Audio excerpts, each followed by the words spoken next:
Mikrofon. Bütün Kırgızstan Madumarov.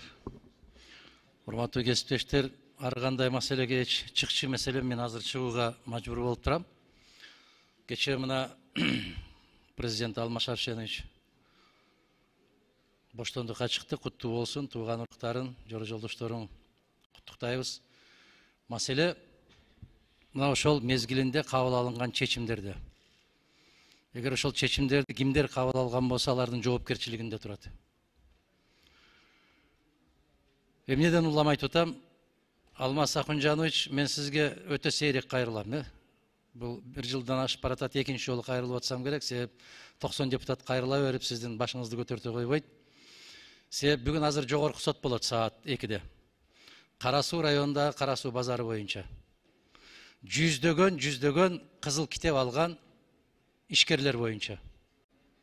Мына ошол бардык жерден уланып келип, акыркысы ушул жогорку сотко келди. Бүгүн жогорку сотто чечим кабыл алынат. Конституция тебеленип атат, себеп кызыл китеби бар инсандардын менчиги кол тийбес деп конституцияда жазылып турат. Мен ушуну шашылыш түрдө айтып атканым себеби, эртерээк айтып койбопсуз да деген сөзүңүздү кийин укпайын. Азыр жогорку сотто саат 2-де каралат ушул иш.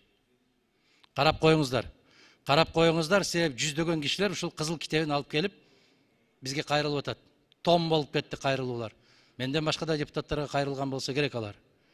Мына ошолордун дагы маселесин карап койсоңуздар, себеп областтык сот кабыл алган чечимди жогорку сот жокко чыгарып, жогорку сот кабыл алганды райондук жокко чыгарып, отуруп башаламан болуп кетти. Биз да билбейбиз. Ушуга бир көңүлүңүздү буруп койсоңуз.